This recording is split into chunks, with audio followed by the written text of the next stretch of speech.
엄마, 저 너무 무서워요. 임신 7개월 수진이 뼈만 앙상하게 남은 채 친정 문 앞에서 쓰러졌습니다. 영양실조로 의식을 잃은 딸을 본 순간 저는 온몸이 얼어붙었습니다. 이게 내 딸이야? 누가 널 이렇게 만든 거니? 시댁에서 하루 한 끼 찬밥으로 학대받아 사람이 아닌 앙상한 뼈다귀가 된 딸. 엄마는 그 자리에서 무너져 내렸습니다. 절망이 분노로, 분노가 차가운 결심으로 변했습니다. 그날 밤 15년간 봉인해둔 서류함을 열었습니다. 전직 특수부 검사, 재벌가, 상속녀의 증명 서류들이 나왔습니다. 이제 진짜 내 모습을 보여줘야겠네.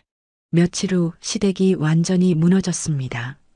사연 시작 전 구독과 좋아요 부탁드려요. 또 어디에서 듣고 계신지 댓글 남겨주시면 더 반갑게 인사드릴게요.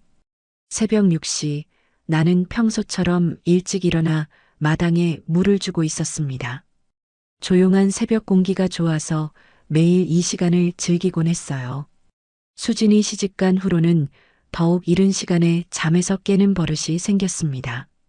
딸이 없는 집은 이렇게 조용했어요. 예전에는 수진이 부엌에서 바스락거리는 소리, 화장실에서 샤워하는 소리가 집안을 가득 채웠는데, 이제는 제 혼자만의 발소리뿐이었습니다. 수진의 결혼을 허락할 때부터 마음이 편하지 않았어요.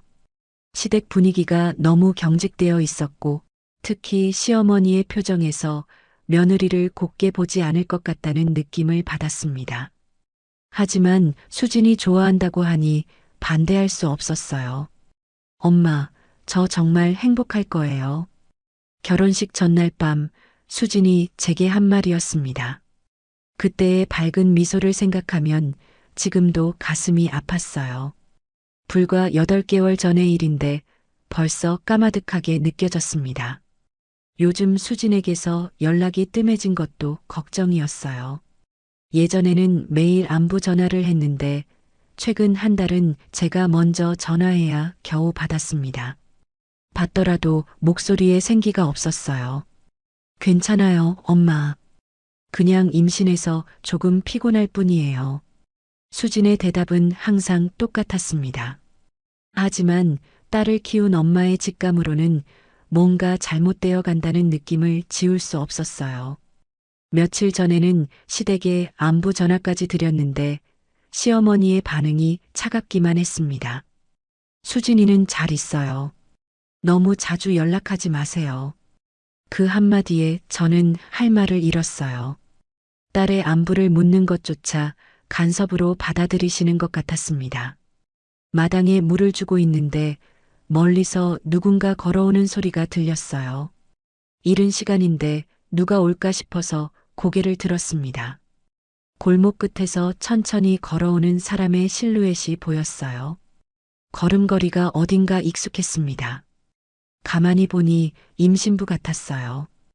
혹시나 싶어서 더 자세히 보려고 했는데 그 사람이 우리 집 대문 쪽으로 향하고 있었습니다. 설마 하는 마음으로 물뿌리개를 내려놓고 대문 쪽으로 다가갔어요. 점점 가까워지는 그 사람을 보니 심장이 빨리 뛰기 시작했습니다. 수진이? 작은 소리로 혼잣말을 했는데 정말 우리 딸이 맞았어요. 하지만 뭔가 이상했습니다. 걸음걸이가 너무 힘들어 보였고 몇 걸음 걷다가 멈추기를 반복했어요. 가까이 다가온 수진의 모습을 보는 순간 저는 숨이 막혔습니다. 이게 내 딸 맞나 싶을 정도로 초췌해져 있었어요. 뼈만 앙상하게 남은 얼굴에 깊게 패인 눈, 핏기라고는 전혀 찾아볼 수 없는 입술까지. 임신 7개월이라고 했는데 배는 그리 크지 않아 보였어요. 오히려 임신 전보다 팔다리가 더 말랐습니다. 옷도 헐렁하게 걸쳐져 있어서 마치 옷걸이에 옷을 걸어놓은 것 같았어요. 어머나 수진아. 저도 모르게 큰 소리로 외쳤습니다. 수진은 대문 앞에서 손을 들어 문을 두드리려고 하다가 그만 힘없이 주저앉았어요.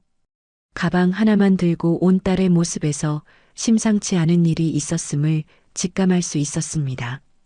급하게 대문을 열고 수진에게 달려갔어요. 딸의 얼굴을 가까이서 보니 더욱 충격적이었습니다. 광대뼈가 툭 튀어나올 정도로 살이 빠져 있었고 눈은 푹 들어가 있었어요. 우리 딸, 이게 무슨 일이니? 떨리는 손으로 수진의 얼굴을 어루만졌습니다. 손에 닿는 딸의 뺨이 너무 메말라 있어서 눈물이 났어요. 대체 시댁에서 무슨 일이 있었길래 딸이 이 지경이 될 때까지 방치했는지 분노가 치밀었습니다. 엄마.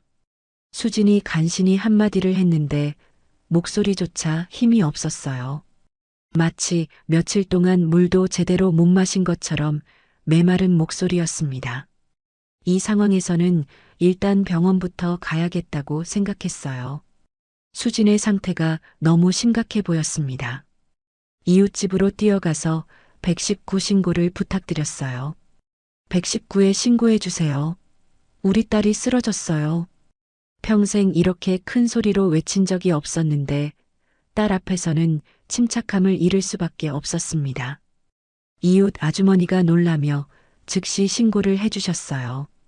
구급차가 올 때까지 수진의 머리를 제 무릎에 베게 해주고 등을 쓰다듬어 주었습니다. 딸의 몸에서 뼈만 만져지는 것이 얼마나 충격적인지 모르겠어요. 괜찮다, 우리 딸. 엄마가 여기 있으니까 이제 괜찮아. 계속 이렇게 말해주었지만 사실 제 마음은 전혀 괜찮지 않았습니다. 딸이 이런 상태가 될 때까지 눈치채지 못한 제 자신이 원망스러웠어요. 구급차가 도착했을 때 응급구조사들이 수진의 상태를 확인하더니 심각한 표정을 지었습니다. 혈압이 너무 낮고 탈수 증세가 심하다고 했어요. 즉시 링거부터 연결했습니다. 병원으로 향하는 구급차 안에서 저는 수진의 손을 꼭 잡고 있었어요. 딸의 손이 얼마나 말랐는지 뼈와 가죽만 남은 것 같았습니다. 제 손이 덜덜 떨리는 것을 억지로 참으려고 했지만 쉽지 않았어요. 응급실에서 의사 선생님이 여러 검사를 시행하셨습니다. 혈액 검사부터 소변 검사, 태아 상태 확인을 위한 초음파까지 기다리는 시간이 이렇게 길게 느껴진 적이 없었어요. 검사 결과를 들었을 때 저는 말을 잃었습니다.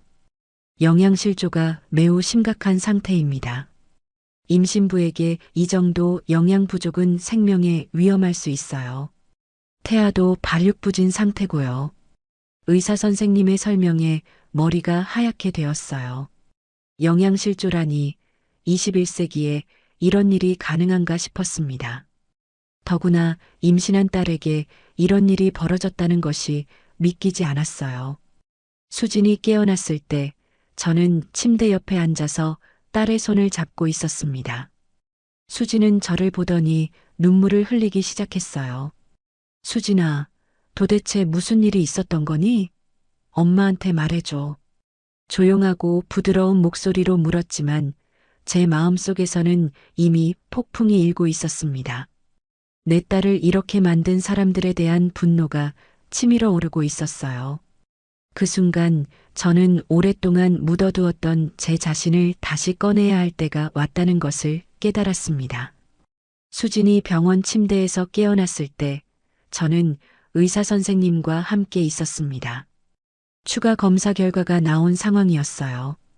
의사 선생님의 표정이 어제보다 더 심각해 보였습니다. 어머님, 따님의 상태가 생각보다 훨씬 심각합니다. 의사 선생님이 검사 결과지를 들고 설명하기 시작했어요. 각종 수치들이 정상 범위를 크게 벗어나 있었습니다. 영양실조뿐만 아니라 스트레스성 쇼크까지 왔어요. 혈중 단백질 수치가 극도로 낮고 빈혈도 심각한 상태입니다. 특히 우려되는 것은 스트레스 호르몬 수치가 비정상적으로 높다는 점이에요. 저는 그 말을 듣고 말문이 막혔습니다. 스트레스성 쇼크라니 대체 딸이 시댁에서 어떤 일을 겪었길래 이런 진단을 받게 된 건가요? 임신 중에 이 정도 스트레스를 받으면 태아에게도 심각한 영향을 미칩니다. 조산 위험이나 저체중아 출산 가능성이 매우 높아져요. 의사 선생님의 설명이 계속될수록 제 가슴에 돌덩이가 얹힌 것 같았어요. 내 딸과 손주에게 이런 일이 벌어지고 있다는 현실이 받아들여지지 않았습니다. 수진이 천천히 눈을 뜨고 저를 바라봤어요. 딸의 눈에는 여전히 두려움이 가득했습니다. 마치 언제 또 누군가가 나타나서 자신을 괴롭힐지 모른다는 듯한 불안한 눈빛이었어요. 수진아, 이제 괜찮다. 엄마가 여기 있으니까. 딸의 손을 꼭 잡고 말했지만 수진은 여전히 주변을 두리번거렸습니다. 병원이라는 낯선 환경도 딸에게는 불안 요소였던 것 같아요. 의사 선생님이 나가신 후 저는 수진에게 조심스럽게 물었습니다. 더 이상 미룰 수 없었어요. 딸이 겪은 일을 정확히 알아야 앞으로 어떻게 대처할지 결정할 수 있었습니다. 수진아, 엄마한테 솔직하게 말해줘. 시댁에서 무슨 일이 있었니? 수진은 한참 동안 입을 열지 못했어요.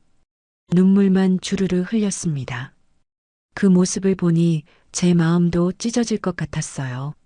엄마, 저는 정말 열심히 했어요.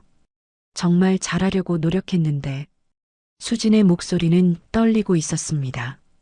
마치 자신이 잘못했다고 생각하는 것 같아서 더욱 안타까웠어요. 처음에는 괜찮았어요. 시어머니도 그럭저럭 저를 받아주시는 것 같았고요. 하지만 임신 소식을 알린 후부터 모든 게 달라졌어요. 수진이 조금씩 이야기를 시작했습니다. 임신 초기에 입덧이 심했을 때도 시어머니는 전혀 배려해주지 않았다고 했어요. 오히려 요즘 며느리들은 너무 약하다며 핀잔만 주었다고 합니다. 구토가 날 때마다 시어머니가 혀를 차셨어요. 마치 제가 일부러 그러는 것처럼요. 임신 4개월 무렵부터는 식사량을 제한하기 시작했다고 했습니다. 임신부는 적게 먹어야 순산한다는 시어머니의 지론 때문이었어요. 하루에 밥 한 공기, 그것도 찬밥으로만 주셨어요. 반찬도 김치 몇 점이 전부였고요. 제가 듣고 있는 것이 21세기의 일인지 의심스러웠습니다. 임신부에게 이런 식으로 식사를 제한한다는 것이 도저히 이해되지 않았어요. 배가 고파서 견디기 힘들었지만 시어머니는 제가 살만 찐다고 하셨어요. 임신부가 너무 많이 먹으면 아기만 커져서 난산한다고요. 수진의 이야기를 들으면서 저는 주먹을 꽉 쥐었습니다. 어떻게 임신한 며느리에게 이런 일을 할 수 있는지 도무지 이해할 수 없었어요. 더욱 충격적인 것은 시댁 식구들의 태도였습니다. 시아버지는 아예 관심이 없었고 남편마저도 어머니 편만 들었다고 했어요. 남편한테 말했더니 어머니 말씀을 잘 들으라고만 하더라고요. 제가 너무 예민하게 구는 거라고 했어요.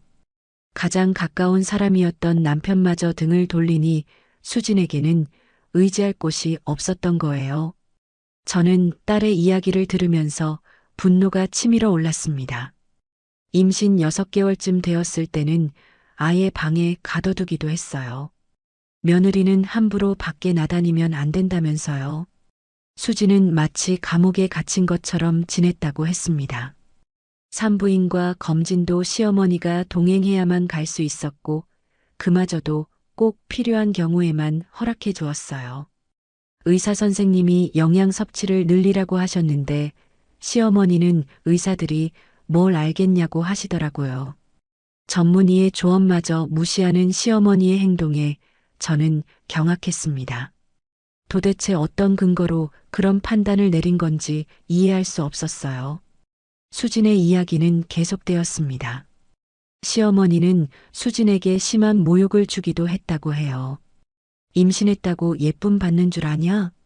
우리 집 며느리는 원래 고생하는 게 당연해.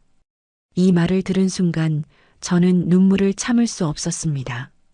어떻게 임신한 며느리에게 이런 말을 할 수 있는지 같은 여자로서 도저히 이해되지 않았어요. 그 말을 들었을 때 정말 죽고 싶었어요. 엄마. 제가 뭘 잘못했는지도 모르겠고, 아기한테도 미안하고, 수진이 울먹이며 말하는 모습에 제 마음도 찢어졌습니다. 내 딸이 이런 고통을 혼자 견뎌내고 있었다는 사실이 너무 괴로웠어요. 왜 진작 말하지 않았니? 왜 혼자서 그런 걸 참았어? 수지는 제 질문에 고개를 떨구었습니다. 결혼한 딸이 친정에 하소연하는 것이 좋지 않다고 생각했다는 거예요. 시댁에서도 친정에 말하면 안 된다고 계속 주입시켰다고 했습니다. 시어머니가 늘 말씀하셨어요. 결혼한 여자는 시댁이 진짜 집이다. 친정은 이제 남의 집이나 마찬가지라고요. 이런 구시대적인 발상으로 딸을 세뇌시켰다는 것에 분노가 치밀었습니다. 21세기에 아직도 이런 사고방식을 가진 사람들이 있다는 것이 경악스러웠어요. 수지는 마지막 몇 주가 가장 힘들었다고 했습니다. 하루에 한 끼도 제대로 못 먹는 날이 많아졌고 그것마저도 눈치를 봐가며 먹어야 했어요. 어젯밤에 배가 너무 고파서 냉장고를 열었는데 시어머니가 나타나셨어요. 밤에 몰래 먹으려고 한다며 화를 내시더라고요. 그 순간이 수진에게는 마지막 한계점이었던 것 같아요. 더 이상 견딜 수 없어서 새벽에 몰래 집을 나왔다고 했습니다. 엄마한테 오면 안 된다고 생각했는데 정말 갈 곳이 없었어요. 수진의 모든 이야기를 들은 후 저는 한동안 말을 할 수 없었습니다. 분노와 슬픔 그리고 죄책감이 동시에 밀려왔어요. 딸이 이런 고통을 겪는 동안 전혀 눈치채지 못한 제 자신이 원망스러웠습니다. 동시에 시댁 사람들에 대한 분노가 폭발할 것 같았어요. 어떻게 임신한 여성에게 이런 일을 저지를 수 있는지 인간으로서 최소한의 양심도 없는 것인지 의문이었습니다. 그날 밤 수진이 잠든 후 저는 병실 복도를 오가며 깊은 생각에 잠겼습니다. 이 상황을 어떻게 해결해야 할지, 딸과 손주를 어떻게 보호해야 할지 고민이 깊어졌어요. 평생 조용하고 평범하게 살아온 제가 이제는 다른 모습을 보여야 할 때가 온 것 같았습니다. 내 딸을 이렇게 만든 사람들을 그냥 둘 수는 없었어요. 수진이 병원에 입원한 지 사흘째, 의사 선생님은 다행히 긍정적인 소견을 보여주셨습니다. 영양수액 치료 덕분에 혈압이 안정되고 탈수 증세도 많이 개선되었어요. 무엇보다 태아의 상태도 정상으로 돌아오고 있다는 말씀이 가장 큰 위안이었습니다. 이제 집에서 충분한 휴식과 영양 공급만 해주시면 됩니다. 다만 절대적으로 스트레스는 피하셔야 해요. 의사 선생님의 당부 말씀을 들으면서 저는 속으로 다짐했어요. 수진이 다시는 그런 스트레스를 받지 않도록 근본적인 문제를 해결하겠다고요. 수진을 집으로 데려온 후 저는 딸을 친정방에 편안히 눕혔습니다. 오랜만에 돌아온 친정방에서 수진은 안도의 표정을 지었어요. 그동안 얼마나 긴장하며 살았는지 알 수 있었습니다. 엄마, 정말 집이 좋네요. 이렇게 편안한 기분 든 게 언제인지 모르겠어요. 수진의 말을 들으니 가슴이 아팠습니다. 결혼한 지 8개월밖에 안 됐는데 친정이 그리웠다는 것은 시댁 생활이 얼마나 힘들었는지를 보여주는 증거였어요. 이제 푹 쉬어. 앞으로는 엄마가 모든 걸 해결해 줄게. 수진에게는 안심시키는 말을 했지만 제 마음속에서는 이미 계획이 세워지고 있었습니다. 더 이상 가만히 있을 수는 없었어요. 그날 저녁 수진이 잠든 후 저는 서재로 가서 컴퓨터를 켰습니다. 시댁의 정확한 주소를 확인해야 했어요. 결혼식 때 받았던 청첩장을 찾아서 주소를 메모했습니다. 인터넷 지도로 경로를 확인해 보니 버스로 2시간 정도 걸리는 거리였어요. 멀지 않은 곳이었습니다. 내일 아침 일찍 가기로 결심했어요. 그날 밤 잠자리에 들기 전 저는 옷장에서 가장 단정한 옷을 골라냈습니다. 검은색 정장이었어요. 오랫동안 입지 않았던 옷이지만 내일은 이 옷을 입고 가야겠다고 생각했습니다. 아침 6시에 일어나서 조용히 준비를 마쳤어요. 수지는 여전히 깊게 잠들어 있었습니다. 약간의 수면제 효과도 있어서 오전 늦게까지 잘 것 같았어요. 메모지에 간단한 글을 남겨두었습니다. 급한 일로 잠깐 나갔다가 올게. 배고프면 냉장고에 죽이 있으니 데워 먹어. 버스 정류장으로 향하는 길에 제 마음은 복잡했습니다. 평생 이렇게 다른 사람과 대립할 일이 없었는데 이제는 정면 승부를 해야 하는 상황이 온 거예요. 하지만 물러설 수는 없었습니다. 버스 안에서 2시간 동안 저는 계속 생각했어요. 어떤 식으로 접근해야 할지, 무엇을 말해야 할지 머릿속으로 정리했습니다. 감정적으로 대하면 안 되고 냉정하고 논리적으로 접근해야 했어요. 시댁이 있는 동네에 도착했을 때는 오전 9시였습니다. 주택가였는데 제법 큰 집들이 모여 있는 지역이었어요.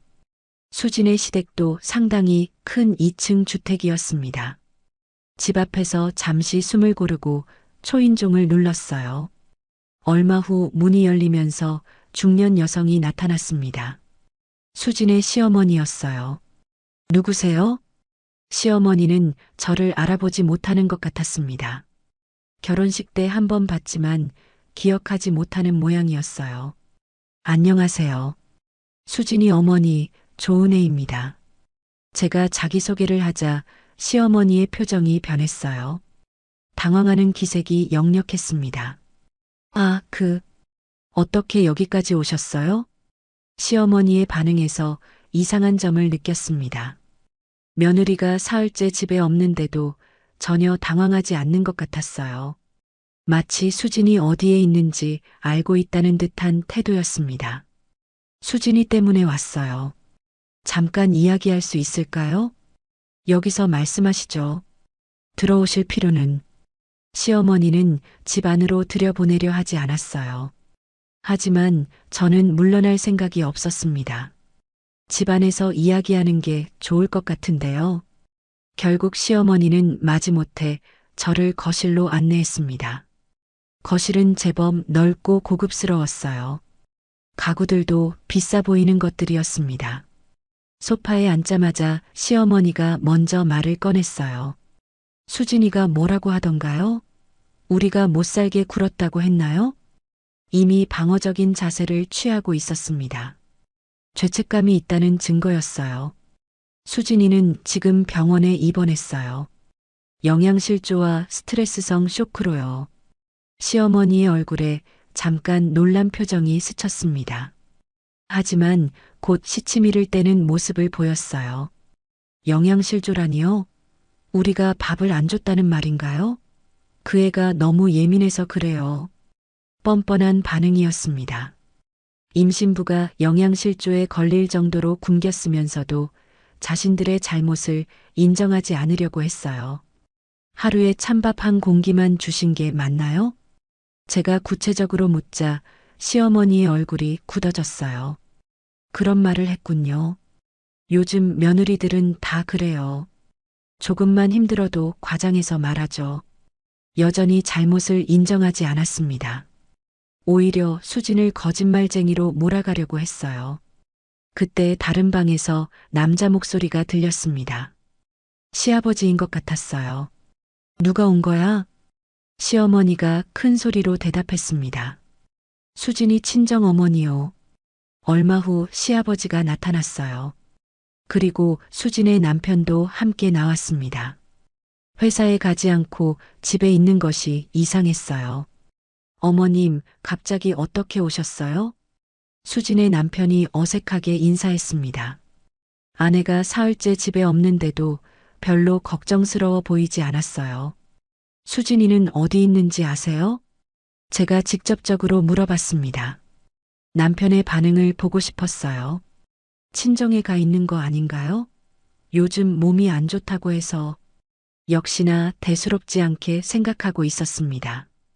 임신한 아내가 병원에 입원할 정도로 아픈데도 전혀 관심이 없어 보였어요. 수진이는 영양실조로 병원에 입원했어요. 의사 선생님이 임신부가 이 정도로 영양 부족 상태인 건 처음 본다고 하셨어요. 제가 이 말을 하자 시댁 식구들의 표정이 미묘하게 변했어요. 하지만 여전히 자신들의 잘못을 인정하려 하지 않았습니다. 의사들이 너무 과장하는 거 아닐까요? 요즘 임신부들이 워낙 예민하니까. 시아버지가 끼어들었습니다. 의료진의 진단마저 믿지 않으려는 모습이었어요. 그럼 병원에 가서 직접 확인해 보시겠어요? 의무 기록도 다 있고 담당 의사 선생님께 직접 들어보실 수 있어요. 제가 구체적인 증거를 제시하자 시댁 식구들은 말문이 막혔어요. 하지만 곧 시어머니가 다시 변명하기 시작했습니다.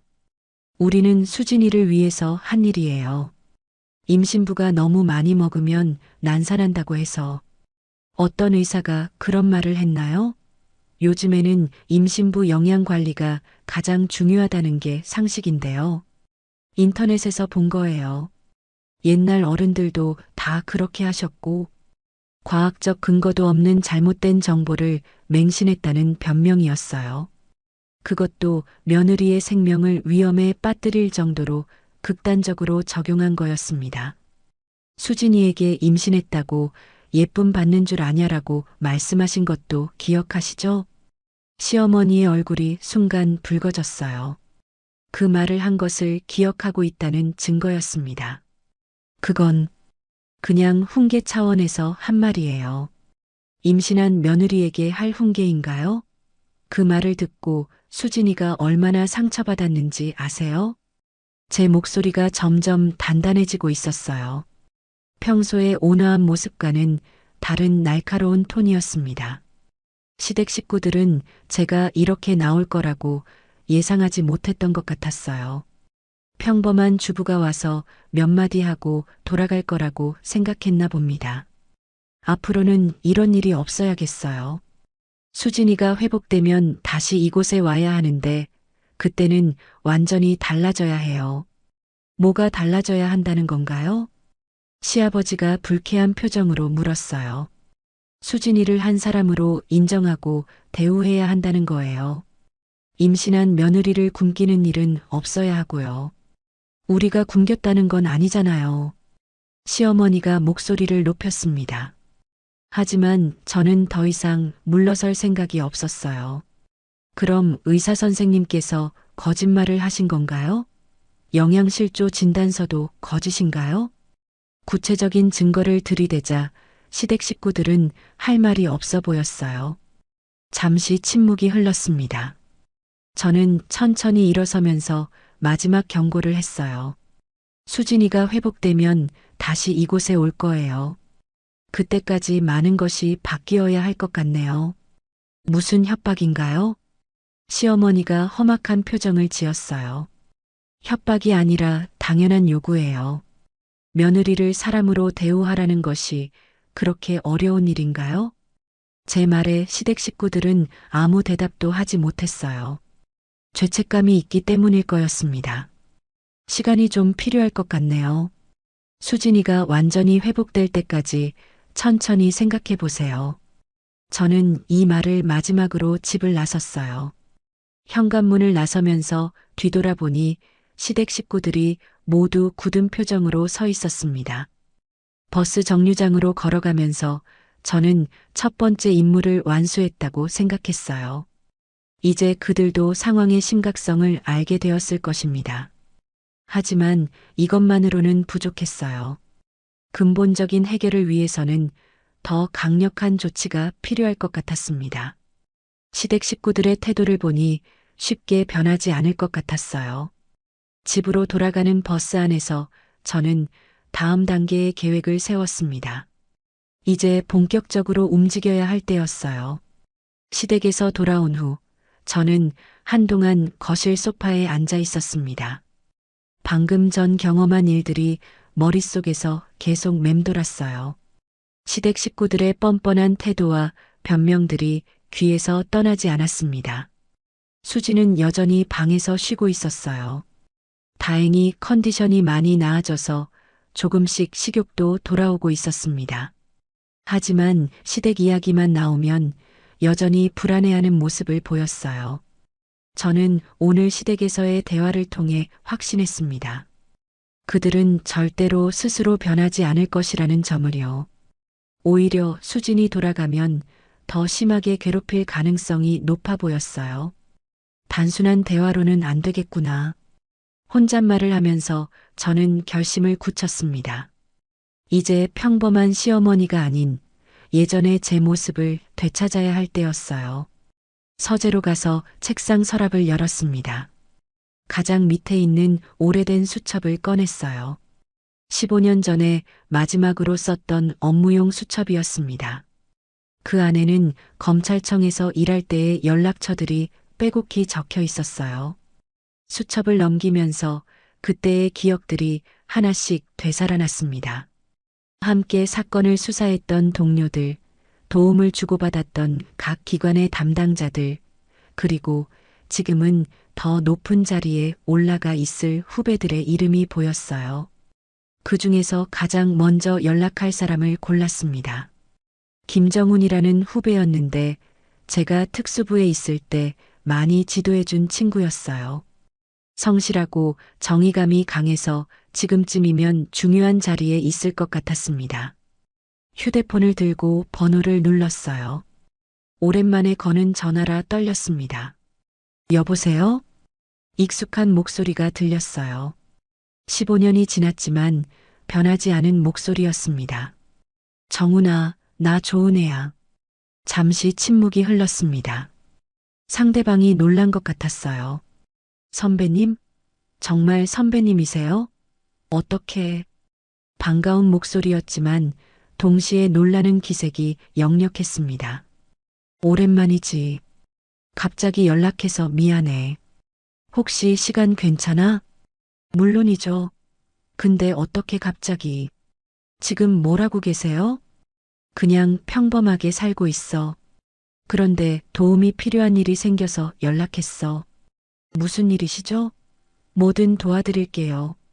정훈의 목소리에는 여전히 예전의 그 의리가 담겨 있었어요. 저를 많이 따랐던 후배라 믿을 수 있었습니다. 전화로는 설명하기 어려워. 직접 만나서 이야기할 수 있을까? 당연하죠. 언제든 말씀하세요. 다음 날 만나기로 약속을 잡았어요. 서울 시내의 조용한 카페에서 만나기로 했습니다. 정훈과의 통화를 마친 후 저는 다른 번호들을 하나씩 확인했습니다. 국세청, 감사원, 경찰청 등 다양한 기관에서 일하는 사람들의 연락처가 있었어요. 필요하면 이들에게도 도움을 요청할 수 있을 것 같았습니다. 그날 저녁 수진과 함께 식사를 하면서 저는 조심스럽게 물었어요. 수진아, 시댁에서 다른 이상한 일은 없었니? 혹시 돈 관련된 문제라든지. 수진은 잠시 생각하더니 고개를 끄덕였어요.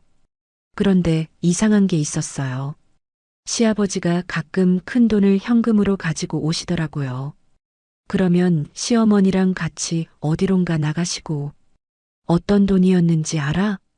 잘 모르겠어요. 하지만 몇 번 들은 얘기로는 세금 때문에 복잡하다고 하시더라고요. 흥미로운 정보였습니다. 혹시 탈세나 다른 불법적인 일이 있는 건 아닌지 의심스러웠어요. 다른 건 없었어? 아, 맞다.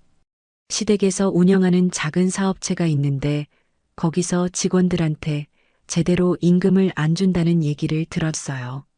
점점 더 의심스러운 부분들이 나오고 있었습니다. 시댁에 여러 가지 문제가 있을 가능성이 높아 보였어요. 다음 날 아침 저는 15년 만에 정장을 차려입었습니다. 검은색 정장의 구두까지 예전에 법정에 설 때와 똑같은 차림이었어요. 거울을 보니 왠지 낯설면서도 친숙한 모습이었습니다. 서울로 가는 기차 안에서 저는 예전 일들을 떠올렸어요. 검찰청 특수부에서 일할 때는 주로 대기업이나 공직자들의 비리를 수사했습니다. 복잡하고 은밀한 사건들이 대부분이었지만 하나하나 파헤쳐서 진실을 밝혀내는 것이 제 전문 분야였어요. 그때의 저는 철의 검사라는 별명으로 불렸습니다. 아무리 큰 권력이라도 법 앞에서는 평등하다는 신념으로 일했어요. 압박이나 회유에 굴복하지 않는 것으로 유명했습니다. 카페에 도착했을 때 정우는 이미 와서 기다리고 있었어요. 15년이 지났지만 여전히 정직해 보이는 인상이었습니다. 다만 이전보다는 훨씬 더 중후한 모습이 되어 있었어요. 선배님, 정말 그대로시네요. 정훈이 반갑게 인사했습니다. 하지만 제 표정을 보더니 심상치 않다는 것을 눈치챈 것 같았어요. 지금 어디서 일하고 있어? 중앙지검 경제범죄수사부에서 일하고 있어요. 부장검사로 있습니다. 예상했던 대로 좋은 자리에 올라가 있었어요. 경제범죄수사부라면 제가 필요로 하는 분야와 정확히 일치했습니다. 저는 조심스럽게 상황을 설명하기 시작했어요. 수진이 시댁에서 겪은 일들, 그리고 시댁의 의심스러운 행동들까지 자세히 말했습니다. 가정 내 학대는 엄연한 범죄예요. 특히 임신부에 대한 학대는 가중처벌 대상이고요. 정훈의 말에 저는 고개를 끄덕였어요. 예상했던 대로였습니다. 그런데 더 중요한 건 다른 범죄 가능성이에요. 탈세나 노동법 위반 같은 그 부분을 조사해보고 싶어. 혹시 도움을 받을 수 있을까? 정우는 잠시 생각하더니 고개를 끄덕였어요. 물론이죠. 선배님께 받은 도움을 생각하면 당연히 해야 할 일이에요. 그는 곧바로 구체적인 방법을 제시했습니다. 시댁의 사업체 등록 현황부터 시작해서 세무신고 내역, 직원 고용 현황까지 조사할 수 있다고 했어요. 정식 수사 의뢰는 아니니까 비공식적으로 진행하겠어요. 하지만 문제가 발견되면 그때 공식 절차를 밟을 수 있어요. 정확히 제가 원했던 답이었습니다. 일단 시댁의 실체를 파악한 후에 대응 방법을 결정하면 되었어요. 고마워. 정말 큰 도움이 될 것 같아. 선배님이 직접 나서시는 일이니까 심상치 않은 일이겠죠. 옛날 그 칼 같은 모습이 그대로네요. 정훈의 말에 저는 씁쓸하게 웃었어요. 15년 동안 그 모습을 숨기고 살았는데 이제 다시 꺼내야 하는 상황이 온 거였습니다. 카페를 나온 후 저는 또 다른 약속 장소로 향했어요. 이번에는 국세청에서 일하는 선배와의 만남이었습니다. 이분은 저보다 5년 선배로 예전에 공동 수사를 진행했던 적이 있었어요. 지금은 국세청 고위직에 계시는 것으로 알고 있었습니다. 은혜야, 정말 오랜만이네. 선배님은 저를 보자마자 반갑게 맞아주셨어요. 하지만 곧 진지한 표정이 되었습니다. 무슨 일로 연락했는지 대충 짐작은 가는데 개인적인 문제인가? 저는 솔직하게 상황을 설명했어요. 시댁의 세무 관련 의혹들을 조사해보고 싶다고 말씀드렸습니다. 혹시 불법적인 부분이 있다면 정당한 절차를 통해 처리하고 싶어요. 그 정도야 충분히 도와줄 수 있지. 사업자 등록부터 확인해보자. 선배님도 흔쾌히 도움을 약속해 주셨어요. 국세청 쪽에서 조사하면 시댁의 세무 현황을 정확히 파악할 수 있을 것 같았습니다. 서울에서의 모든 일정을 마치고 집으로 돌아오는 길에 저는 휴대폰으로 몇 통의 전화를 더 걸었어요. 노동청, 환경청 등 다양한 기관의 지인들에게 연락했습니다. 모두들 15년 만에 연락에 놀라면서도 기꺼이 도움을 약속해 주었어요. 예전에 함께 일했던 동료들 사이의 신뢰와 의리는 여전했습니다. 집에 도착했을 때는 저녁 시간이었어요. 수지는 거실에서 책을 읽고 있었습니다. 컨디션이 많이 좋아진 것 같아서 안심이 되었어요. 엄마, 어디 다녀오셨어요? 응, 잠깐 볼 일이 있어서. 몸은 어때? 많이 좋아졌어요. 그런데 엄마 옷차림이 평소와 다르네요? 수진이 제 정장 차림을 보고 이상하게 생각하는 것 같았어요. 평소에는 편안한 옷만 입고 다녔거든요. 그냥 정식으로 만날 사람이 있어서 그래. 자세한 설명은 하지 않았어요. 아직은 수진에게 부담을 줄 필요가 없었습니다. 그날 밤 저는 서재에서 컴퓨터를 켰어요. 오랫동안 사용하지 않았던 이메일 계정에 로그인했습니다. 예전 직장에서 쓰던 계정이었어요. 받은 편지함에는 수백 개의 메일이 쌓여 있었어요. 대부분 업무 관련 메일들이었지만 몇몇 동료들의 안부 메일도 있었습니다. 저는 새로운 메일을 작성하기 시작했어요. 오늘 만났던 사람들에게 감사 인사와 함께 구체적인 협조 요청을 보내는 내용이었습니다. 메일을 보낸 후 저는 시댁에 대한 정보를 체계적으로 정리했어요. 수진에게서 들은 내용들과 오늘 확인한 정보들을 종합해서 조사 방향을 설정했습니다. 첫 번째는 가정 내 학대 혐의였어요. 이는 이미 의료 기록으로 입증이 가능했습니다. 두 번째는 탈세 혐의였어요. 시아버지의 수상한 현금 거래와 세금 회피 발언들이 근거였습니다. 세 번째는 노동법 위반 혐의였어요. 직원들에게 제대로 임금을 지급하지 않는다는 수진의 증언이 있었습니다. 이 세 가지만 제대로 입증되어도 시댁에게 상당한 타격을 줄 수 있을 것 같았어요. 특히 탈세가 확인되면 형사처벌까지 가능했습니다. 다음 며칠 동안 저는 각 기관의 지인들로부터 하나씩 연락을 받았어요. 모두 예비조사 결과였지만 시댁에 여러 문제가 있다는 것이 확인되고 있었습니다. 정훈에게서 온 첫 번째 보고는 충격적이었어요. 시댁에서 운영하는 사업체의 세무신고 내역에 상당한 누락이 있다는 것이었습니다. 또한 직원 고용 현황도 실제와 다르게 신고되어 있었어요. 국세청 선배님께서도 비슷한 내용을 알려주셨어요.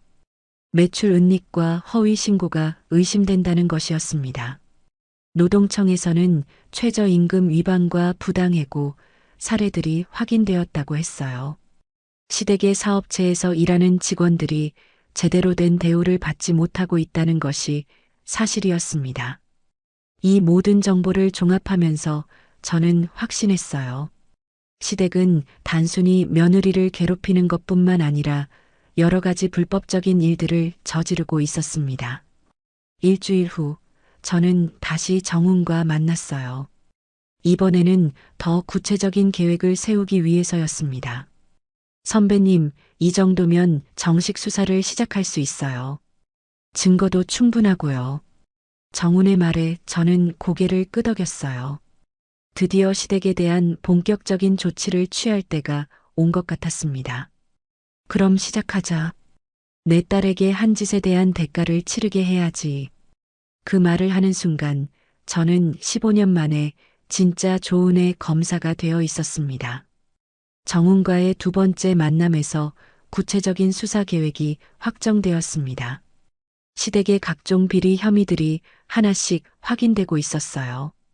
이제 공식적인 조사에 들어갈 단계였습니다. 집으로 돌아온 저는 오랫동안 열어보지 않았던 서류함을 다시 꺼냈어요. 검사 신분증 외에도 중요한 문서들이 더 있었습니다.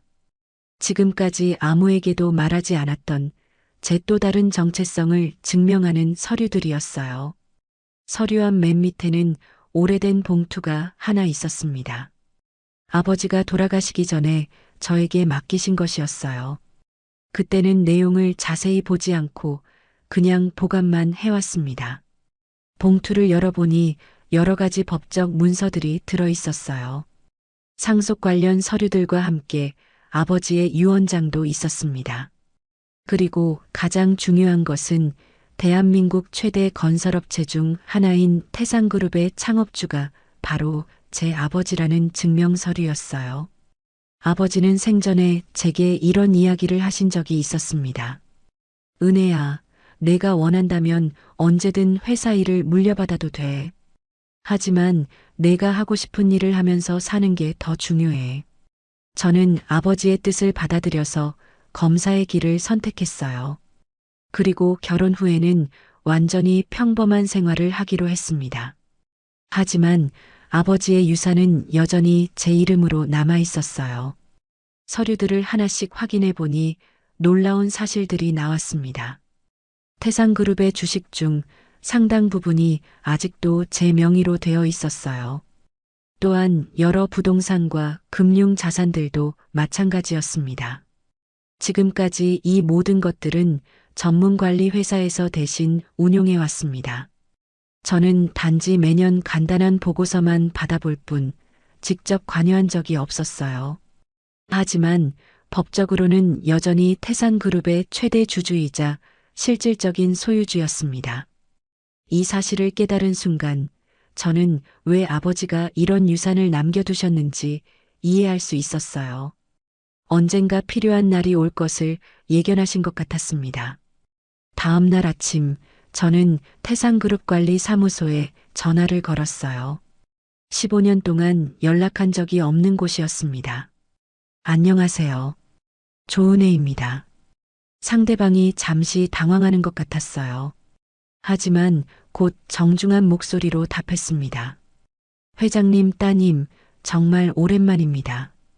어떻게 지내셨어요? 그동안 잘 지냈어요. 혹시 시간 되시면 뵐 수 있을까요?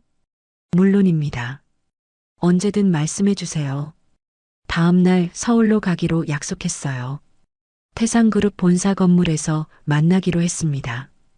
약속 당일 저는 다시 한번 정장을 차려입고 서울로 향했어요. 태산그룹 본사는 강남 한복판에 있는 초고층 빌딩이었습니다.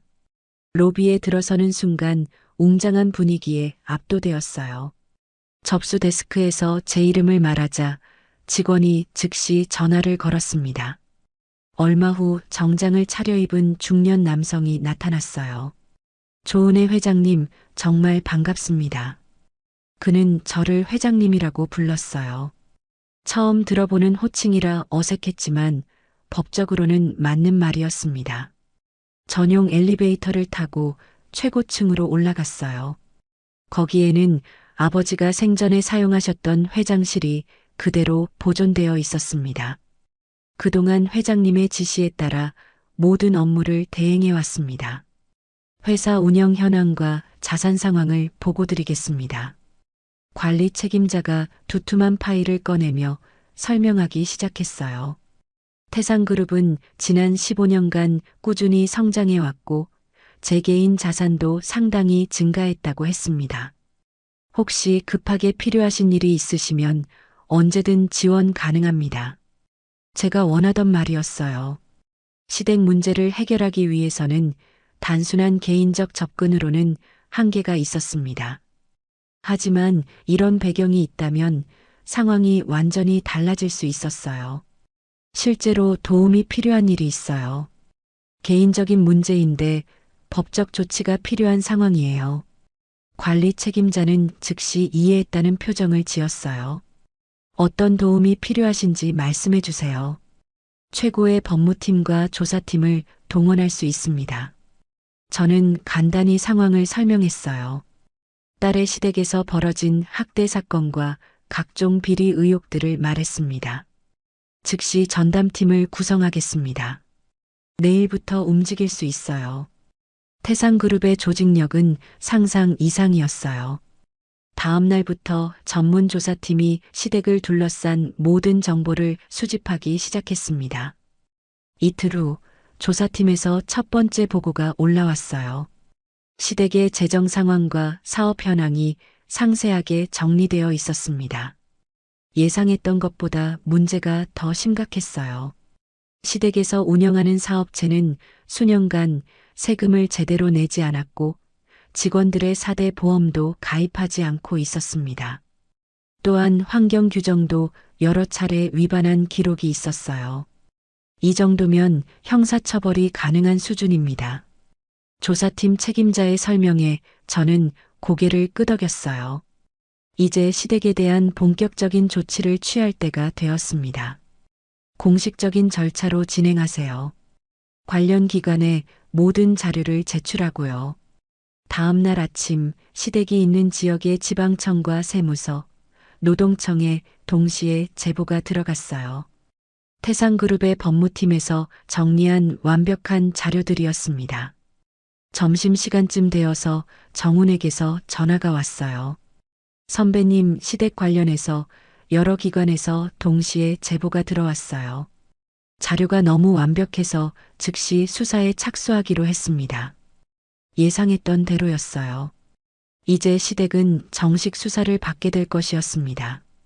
오늘 오후에 현장 조사가 들어갑니다. 여러 기관 합동으로요. 시댁에 대한 본격적인 조사가 시작되는 순간이었어요. 저는 직접 현장에 가보기로 했습니다. 오후 2시쯤 시댁이 있는 동네에 도착했어요.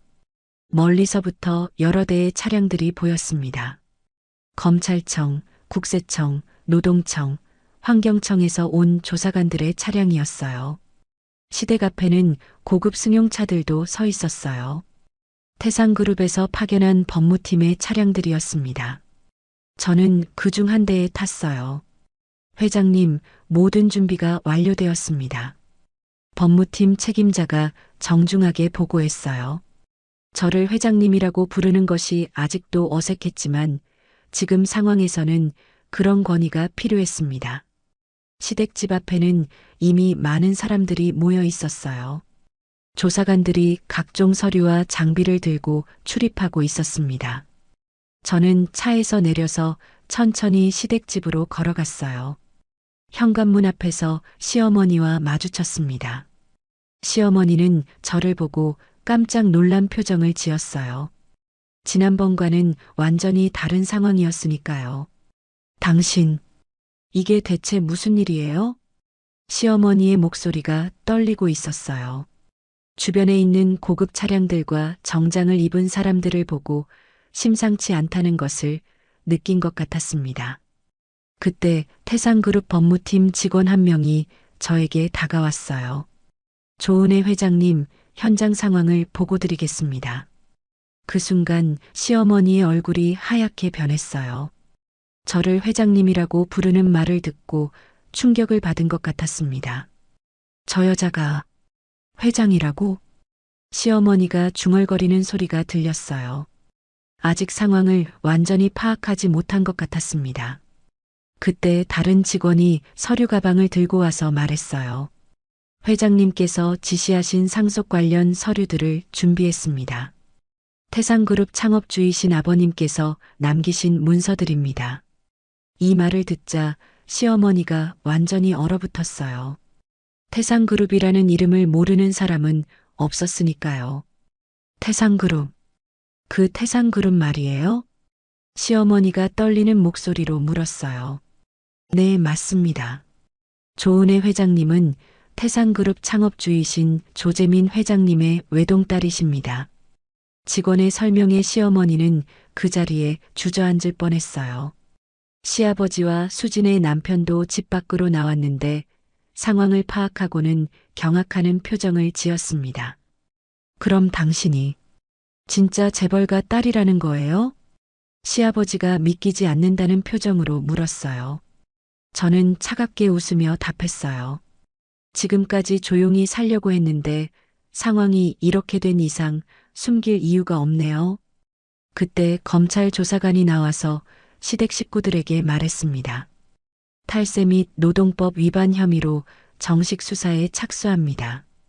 동행 조사가 필요합니다. 시댁 식구들은 완전히 당황한 모습이었어요. 며느리의 친정 어머니라고 생각했던 사람이 알고 보니 검사 출신에다가 재벌가 딸이었다는 사실에 충격을 받은 것 같았습니다. 당신이 이 모든 일을 꾸민 거군요. 시어머니가 흥분해서 소리를 질렀어요. 꾸민 게 아니라 당연한 조치예요. 내 딸에게 한 일에 대한 대가를 받는 것뿐이에요. 저는 냉정하게 답했어요. 15년 동안 숨겨왔던 진짜 모습이 드러나는 순간이었습니다. 저희가 뭘 잘못했다고 이런 식으로 영양실조에 걸릴 정도로 며느리를 굶긴 게 잘못이 아니라고 생각하세요? 제 말에 시댁 식구들은 할 말이 없어 보였어요. 국세청 조사관이 나와서 추가 설명을 했습니다. 지난 3년간의 세무 기록을 전면 재조사하겠습니다. 또한 직원 고용 관련 노동법 위반 사항도 함께 수사하겠습니다. 시댁의 모든 비리가 동시에 드러나기 시작했어요. 저는 이 모든 과정을 지켜보면서 마음 한편으로는 씁쓸했습니다. 하지만 수진이 당한 고통을 생각하면 반드시 필요한 일이었어요. 앞으로 모든 것이 법대로 진행될 거예요. 내 딸을 그렇게 괴롭힌 대가를 제대로 치르게 될 겁니다. 제 마지막 말에 시댁 식구들은 아무 말도 하지 못했어요. 이제야 상황의 심각성을 깨달은 것 같았습니다. 조사가 끝날 때까지 저는 현장에 남아 있었어요. 시댁의 모든 자료가 압수되고 주요 인물들이 조사를 위해 연행되는 모습을 지켜봤습니다. 집으로 돌아가는 길에 저는 생각했어요. 15년 동안 숨기고 살았던 두 가지 정체성을 모두 드러낸 하루였습니다. 검사 조은혜와 태상그룹 상속자 조은혜 말이에요. 수진에게 이 모든 일을 어떻게 설명할지 고민이었지만 이제는 더 이상 숨길 필요가 없었어요. 내 딸을 지키기 위해서라면 어떤 것도 할 수 있다는 것을 보여준 하루였습니다. 시댁 현장 조사가 끝난 지 이틀 후 정훈에게서 첫 번째 수사 결과 보고가 왔습니다. 예상했던 것보다 훨씬 더 심각한 문제들이 드러나고 있었어요. 선배님, 이건 단순한 탈세 수준이 아니에요. 조직적인 범죄 행위입니다. 정훈의 목소리에는 경악하는 기색이 역력했어요. 15년간 검사 생활을 하면서도 이 정도로 뻔뻔한 사례는 드물다고 했습니다. 시댁에서 운영하는 건설자재 공급업체는 지난 5년간 매출의 절반 이상을 은닉해왔어요. 가짜 계약서를 만들어서 실제보다 적은 매출을 신고하고 차액은 모두 개인 계좌로 빼돌렸습니다. 탈세 규모만 해도 15억 원이 넘어요. 이는 중범죄에 해당하는 금액입니다. 더 놀라운 것은 직원들에 대한 처우였어요. 20명이 넘는 직원들이 일하고 있었는데 절반 이상이 4대 보험 미가입 상태였습니다. 또한 최저임금도 제대로 지급하지 않고 있었어요. 몇몇 직원들은 산업재해를 당했는데도 치료비를 지원받지 못했다고 증언했어요. 노동청 조사에서는 더욱 충격적인 사실들이 나왔습니다.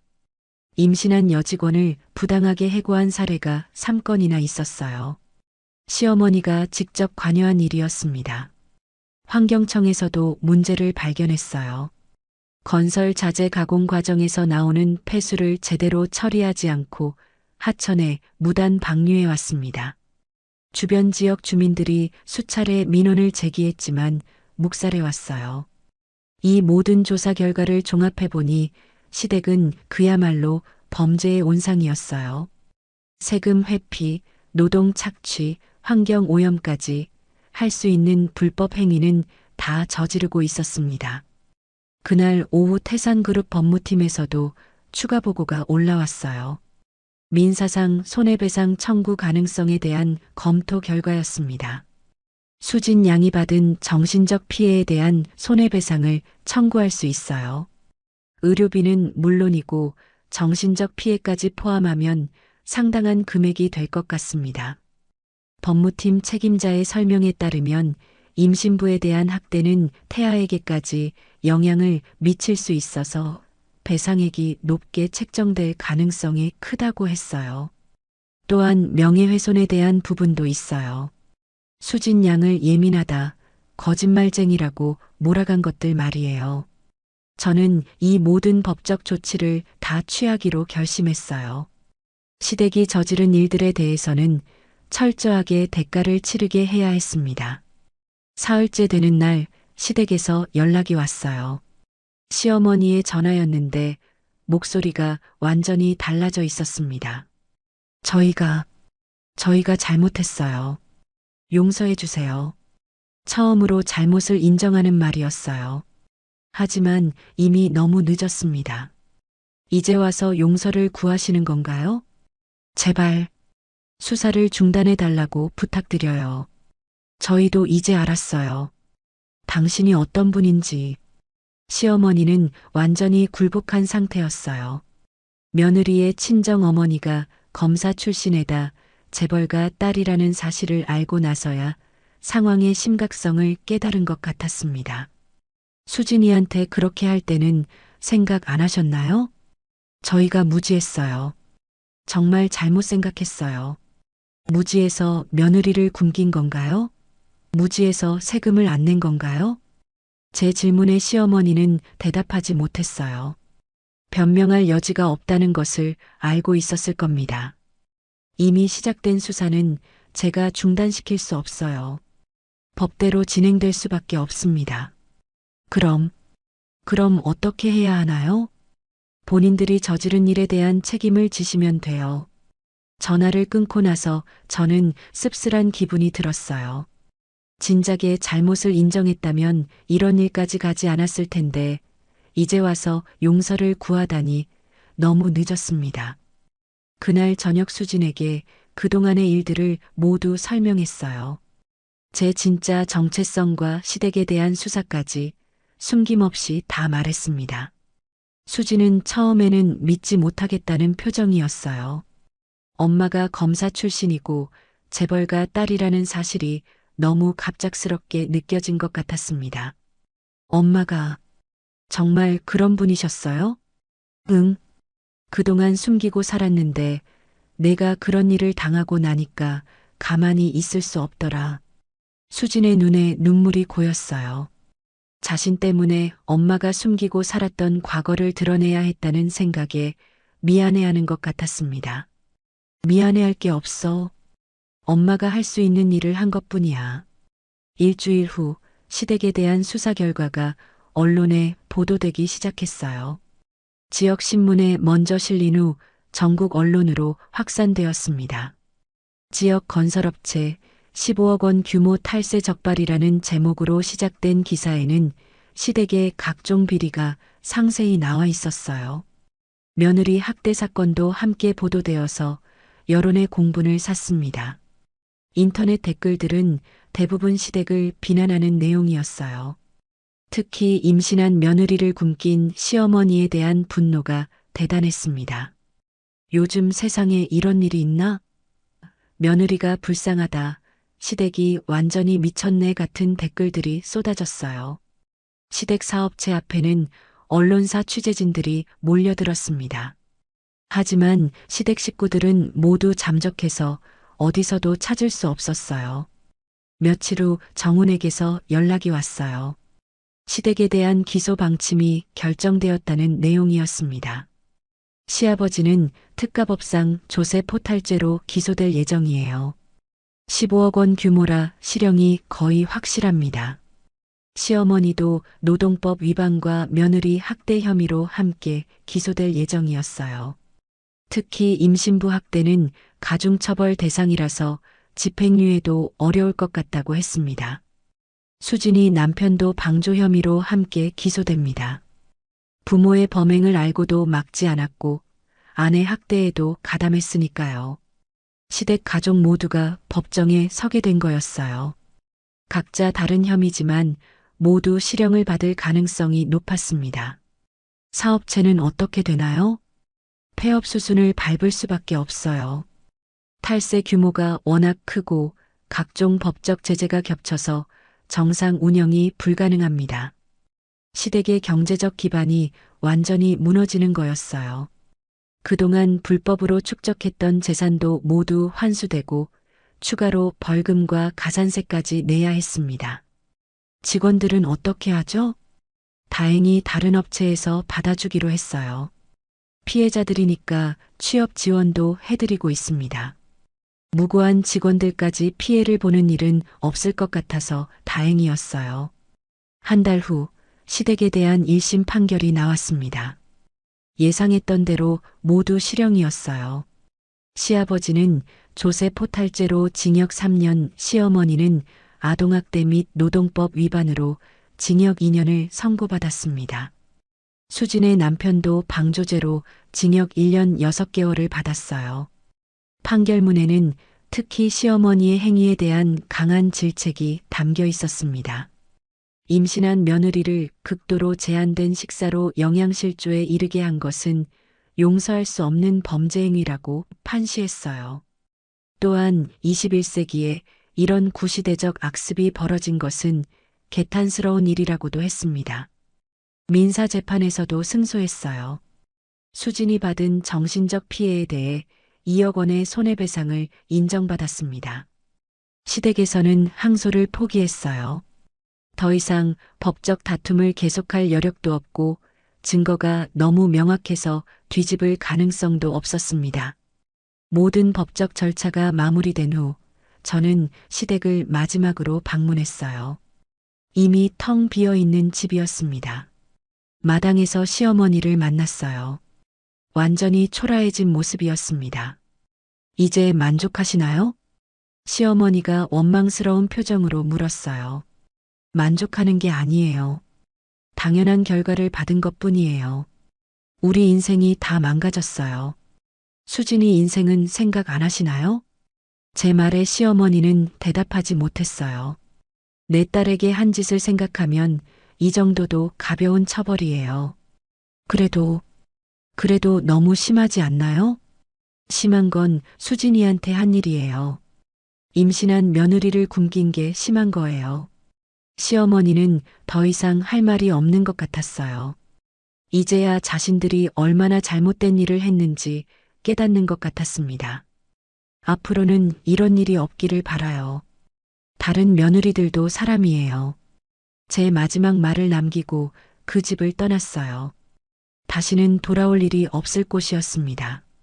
집으로 돌아오는 길에 저는 지난 2달간의 일들을 되돌아봤어요. 평범한 주부에서 검사로 그리고 재벌가 딸로 정체성을 바꿔가며 싸운 시간이었습니다. 힘든 과정이었지만 후회는 없었어요. 내 딸을 지키기 위해서라면 언제든 다시 할 수 있는 일이었습니다. 수지는 이제 완전히 건강을 회복했어요. 스트레스에서 벗어나니 체중도 정상으로 돌아왔고 태아도 건강하게 자라고 있었습니다. 무엇보다 수진의 표정이 밝아진 것이 가장 큰 변화였어요. 그동안 얼마나 힘들었는지 이제야 알 수 있었습니다. 시댁 사람들은 모두 교도소에 수감되었고 수지는 이혼 절차를 밟고 있었어요. 더 이상 그 가족과 엮여 살 이유가 없었습니다. 저는 15년 만에 진짜 제 모습을 되찾았고 딸을 지켜냈습니다. 앞으로는 당당하게 살 수 있을 것 같았어요. 그날 밤 수진과 함께 저녁을 먹으면서 저는 말했어요. 이제 정말 새로 시작하자. 수진이 환하게 웃으며 고개를 끄덕였어요. 우리 모녀의 진짜 인생이 이제부터 시작되는 거였습니다. 시댁에 대한 1심 판결이 확정된 지 일주일 후 예상하지 못했던 일이 벌어졌습니다. 시어머니가 우리 집 앞에 나타난 거였어요. 그날 오후 수진과 함께 산책을 다녀오는데 대문 앞에 누군가 쪼그리고 앉아 있었습니다. 가까이 가보니 시어머니였어요. 완전히 초췌해진 모습이었습니다. 어머님? 수진이 놀라서 말했어요. 시어머니의 모습이 너무 달라져 있어서 처음에는 알아보지 못할 정도였습니다. 예전에 당당하고 거만했던 모습은 온데간데 없이 사라져 있었어요. 머리카락은 헝클어져 있었고 옷도 구겨진 채로 입고 있었습니다. 무엇보다 눈에 생기가 전혀 없었어요. 수진아, 수진아. 시어머니가 수진을 보며 울먹이는 소리를 냈습니다. 하지만 수진은 한 걸음 뒤로 물러섰어요. 아직도 트라우마가 남아있는 것 같았습니다. 저는 수진을 집 안으로 먼저 들여보냈어요. 임신 부인 딸이 스트레스 받을 이유는 없었습니다. 무슨 일로 오셨어요? 냉정한 목소리로 물었어요. 시어머니는 저를 보더니 그대로 무릎을 꿇었습니다. 제발 살려주세요. 무릎을 꿇고 애원하는 시어머니의 모습에 저는 아무런 감정도 느끼지 않았어요. 오히려 이제 와서 왜 이러는지 이해할 수 없었습니다. 지금 와서 그러시는 건가요? 저희가 정말 잘못했어요. 무지했어요. 시어머니의 목소리는 떨리고 있었어요. 하지만 저에게는 전혀 와닿지 않았습니다. 무지해서 임신한 며느리를 굶긴 건가요? 그게 아니라 저희가 옛날 방식만 알고 있어서 옛날에도 임신부를 굶기지는 않았어요. 제 말에 시어머니는 대답하지 못했어요. 변명할 여지가 없다는 것을 알고 있었을 겁니다. 이미 법원에서 판결이 났어요. 제가 어떻게 할 수 있는 일이 아니에요. 그래도 뭔가 방법이 있을 거 아니에요. 당신이 그렇게 대단한 분이시니까. 시어머니는 제 힘으로 판결을 뒤집을 수 있다고 생각하는 것 같았어요. 하지만 그런 일은 불가능했고 설사 가능하다 해도 할 생각이 없었습니다. 수진이한테 그런 짓을 할 때는 생각 안 하셨나요? 저희가 그때 몰랐어요. 당신이 어떤 분인지, 제가 누군지 알았으면 잘해주실 건가요? 시어머니는 제 질문에 당황하는 기색을 보였어요. 자신의 속내가 드러난 것을 느낀 것 같았습니다. 그게 아니라, 결국 힘이 있는 사람이니까 무서워하는 거죠. 수진이는 그냥 만만하게 봤고요. 시어머니의 얼굴이 빨갛게 달아올랐어요. 부정하고 싶어도 사실이었으니까요. 저희 아들은 어떻게 해요? 애 아빠인데. 애 아빠가 아내를 지켜주지 못했잖아요. 오히려 어머니 편만 들었고요. 수진의 남편에 대해서도 저는 용서할 생각이 없었어요. 가장 가까운 사람이 등을 돌렸을 때 수진이 얼마나 절망적이었을지 생각하면 분노가 치밀었습니다. 그래도 혈육인데 아이가 아빠 없이 어떻게 커요? 아빠가 있어도 그런 아빠라면 없는 게 나아요. 제 말에 시어머니는 울음을 터뜨렸어요. 하지만 저는 조금도 동정심이 들지 않았습니다. 당신들이 수진이한테 한 짓을 생각해 보세요. 임신 7개월까지 영양실조에 걸릴 정도로 괴롭혔잖아요. 그건 우리가 잘못 생각한 거예요. 잘못 생각해서 사람을 죽일 뻔했어요. 수진이만 죽는 게 아니라 뱃속 아이까지요. 시어머니가 더욱 심하게 울기 시작했어요. 하지만 저는 전혀 마음이 움직이지 않았습니다. 그때 집안에서 수진이 나왔어요. 시어머니의 울음소리가 너무 커서 나온 것 같았습니다. 엄마, 괜찮아요? 수진이 걱정스러운 표정으로 저를 봤어요. 시어머니는 수진을 보더니 더욱 격하게 울었습니다. 수진아, 용서해다오. 할머니가 잘못했다. 하지만 수진은 시어머니를 바라보지도 않았어요. 이미 마음의 문을 완전히 닫아버린 것 같았습니다. 수진아, 할머니가 무릎 꿇고 빌게. 용서해다오. 이미 끝난 일이에요. 수진의 목소리는 차가웠어요. 예전의 순한 며느리의 모습은 찾아볼 수 없었습니다. 시어머니는 수진에게도 무릎을 꿇었어요. 하지만 수진은 그 모습을 보려고 하지 않았습니다. 제발 한 번만 기회를 달라고 하실 때는 언제였나요? 수진의 말에 시어머니는 말문이 막혔어요. 제가 배가 고프다고 할 때, 아프다고 할 때, 그때 한 번만 들어주셨으면 이런 일은 없었을 거예요. 그때는 우리가 이제 와서 후회하셔도 소용없어요. 저는 이미 결심했어요. 수진이 단호하게 말했어요. 시어머니는 절망적인 표정을 지었습니다. 이혼도 할 거예요. 그 집안과는 더 이상 연결되고 싶지 않아요. 수진의 말에 시어머니가 더욱 크게 울었어요. 하지만 이미 돌이킬 수 없는 상황이었습니다. 저는 수진을 다시 집 안으로 들여보냈어요. 더 이상 스트레스 받을 필요가 없었습니다. 보셨죠? 수진이도 용서할 생각이 없어요. 그래도 뭔가 방법은 처음부터 잘하는 거였어요. 이제 와서 방법을 찾으려고 하지 마세요. 시어머니는 한참 동안 울고 있었어요.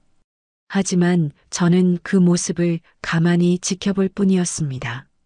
정말, 정말 용서 못하겠어요?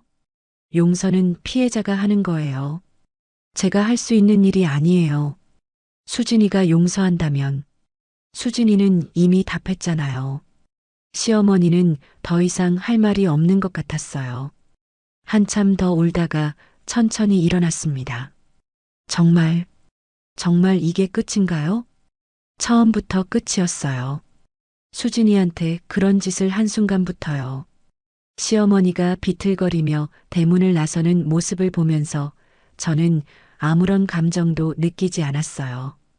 오히려 이제야 끝났다는 안도감이 들었습니다. 그날 저녁 수진과 함께 저녁을 먹으면서 저는 물었어요. 오늘 일로 마음 괴롭지 않니? 아니요. 오히려 시원해요. 수진의 답에 저는 안심했어요. 딸이 더 이상 그 사람들에게 마음을 쓰지 않는다는 것을 확인할 수 있었습니다. 이혼 절차는 어떻게 진행되고 있어? 변호사님이 빠르게 처리해 주신다고 해요.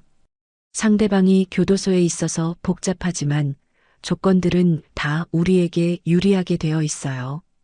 태상그룹 법무팀에서 이혼 절차도 도와주고 있었어요.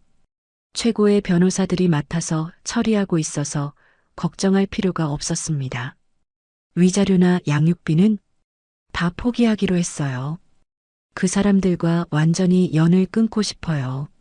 수진의 결정을 존중했어요. 돈보다 중요한 것이 마음의 평화였으니까요. 며칠 후 이혼이 정식으로 성립되었습니다. 수진은 다시 조수진이 되었어요. 그리고 뱃속의 아기도 조씨 성을 갖게 되었습니다. 시댁 사람들은 모두 교도소에서 복역 중이었어요. 항소도 포기해서 형이 확정된 상태였습니다. 앞으로 몇 년간은 사회에 나올 수 없을 것이었어요. 시댁의 사업체는 완전히 폐업했습니다. 각종 벌금과 가산세로 인해 재산도 대부분 압류되었어요. 불법으로 축적했던 부는 모두 사라진 거였습니다. 무엇보다 사회적 평판이 완전히 망가졌어요.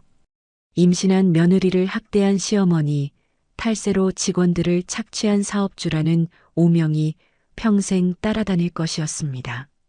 한 달 후, 저는 시댁이 있던 동네를 마지막으로 방문했어요. 그 집은 이미 경매로 넘어간 상태였습니다. 동네 사람들의 시선이 느껴졌어요. 모두들 그 집에서 벌어진 일들을 알고 있었습니다. 언론 보도 때문에 온 동네가 다 알게 된 거였어요. 그 집 며느리가 얼마나 고생했겠어요. 임신한 며느리를 그렇게 괴롭히다니. 지나가는 동네 주민들의 대화가 들렸어요. 여론은 완전히 수진 편이었습니다. 이제 정말로 모든 것이 끝났다는 생각이 들었어요. 시댁은 사회적으로도 완전히 매장당했고 법적으로도 처벌을 받았습니다. 집으로 돌아오는 길에 저는 지난 몇 달간의 일들을 되돌아봤어요. 평범한 주부였던 제가 검사와 재벌가 딸이라는 숨겨진 정체성을 드러내며 싸웠던 시간들이었습니다. 힘든 과정이었지만 후회는 없었어요. 내 딸을 지키기 위해서라면 언제든 다시 할 수 있는 일이었습니다. 수지는 이제 완전히 새로운 사람이 된 것 같았어요. 자신감도 되찾았고 임신부로서도 건강하게 지내고 있었습니다. 무엇보다 두려움에서 벗어났다는 것이 가장 큰 변화였어요. 더 이상 누군가의 눈치를 보거나 위축되지 않았습니다. 엄마, 정말 고마워요. 그날 저녁 수진이 제게 한 말이었어요. 고마워할 게 없어. 엄마로서 당연히 해야 할 일을 한 것뿐이야. 그래도 엄마가 아니었으면 저는 정말 어떻게 됐을지 모르겠어요. 수진의 말에 저는 가슴이 뭉클했어요. 내 딸을 지켜냈다는 안도감과 함께 뿌듯함도 느껴졌습니다. 이제는 정말 자유로워졌네. 네, 이제 아무도 우리를 괴롭힐 수 없어요. 그날 밤 저는 오랜만에 편안한 잠을 잤어요. 모든 것이 끝났다는 안도감 때문이었습니다. 15년 동안 숨기고 살았던 제 진짜 모습을 다시 찾았고 딸을 지켜냈습니다. 앞으로는 당당하게 그리고 행복하게 살 수 있을 것 같았어요. 시댁에서 저지른 모든 죄악들이 철저하게 심판받았습니다. 이것이 바로 정의였고 제가 원했던 결과였어요. 시댁과의 모든 법적 절차가 마무리된 지 2달이 지났습니다. 수지는 이제 임신 8개월이 되어서 배가 많이 불러왔어요.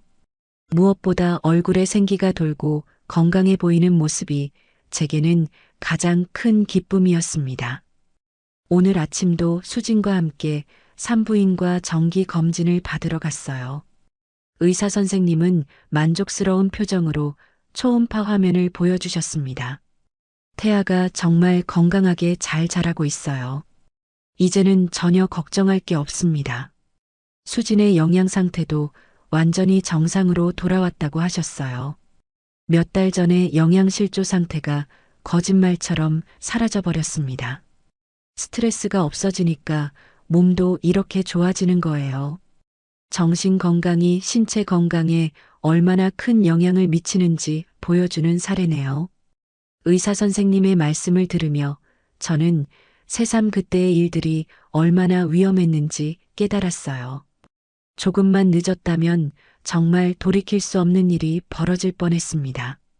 병원에서 나오는 길에 수진이 제 팔짱을 꼈어요. 요즘 들어 딸이 저에게 더욱 애교를 부리는 것 같았습니다. 엄마, 오늘 날씨 정말 좋지 않아요? 맞았어요. 5월의 따뜻한 햇살이 정말 기분 좋게 느껴졌습니다. 겨울이 지나고 찾아온 봄처럼 우리 모녀에게도 새로운 계절이 온 것 같았어요. 공원에 잠깐 들렀다 갈까? 수진의 제안에 저는 흔쾌히 동의했어요. 요즘에는 딸과 함께하는 시간이 정말 소중하게 느껴졌습니다. 근처 공원에는 벚꽃이 만개해 있었어요. 연분홍 꽃잎들이 바람에 흩날리는 모습이 마치 눈꽃 같았습니다. 벤치에 앉아서 그 아름다운 광경을 바라보는 것만으로도 마음이 평화로워졌어요. 엄마, 저 정말 행복해요. 수진이 갑자기 진지한 표정으로 말했어요. 몇 달 전만 해도 이런 날이 올 줄 몰랐어요.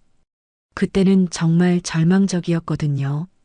수진의 말에 저는 가슴이 뭉클했어요. 딸이 얼마나 힘들었을지 생각하니 지금도 마음이 아팠습니다. 이제 다 지나간 일이야.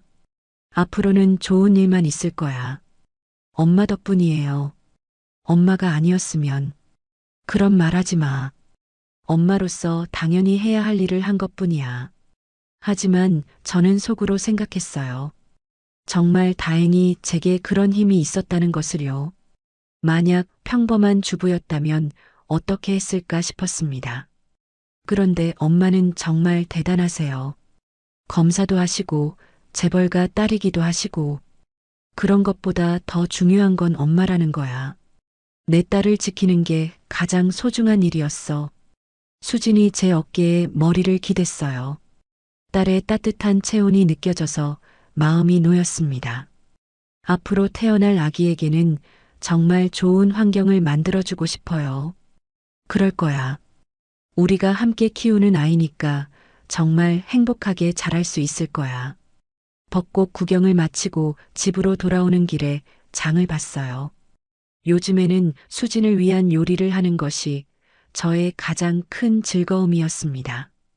예전에는 혼자 사는 집이라 간단한 것만 해 먹었는데 이제는 영양가 있는 음식들을 정성스럽게 준비했어요. 임신한 딸과 뱃속 손주를 위해서였습니다. 저녁 준비를 하는 동안 수지는 거실에서 태교 음악을 들었어요.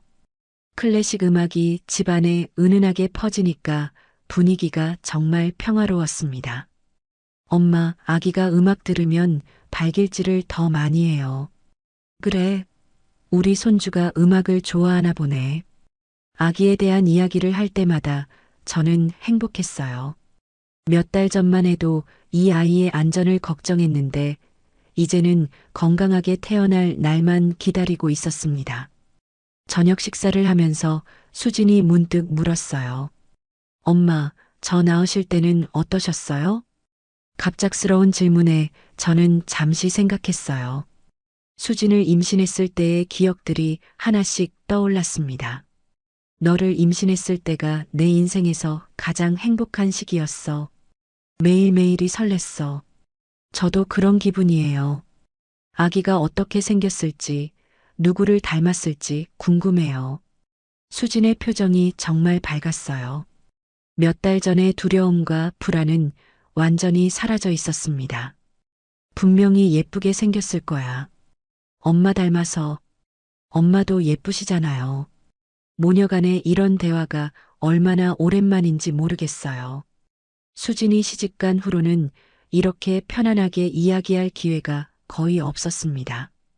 식사를 마친 후 수진과 함께 아기용품을 정리했어요. 태상그룹에서 최고급 육아용품들을 선물로 보내줘서 방 하나가 가득 찼습니다. 이렇게 좋은 것들을 써도 되나요? 당연하지. 우리 손주가 쓸 건데. 유모차부터 시작해서 아기 침대, 옷까지, 장난감까지 정말 다양한 것들이 있었어요. 하나하나 정리하면서 곧 태어날 아기를 상상해 보니 가슴이 설렜습니다.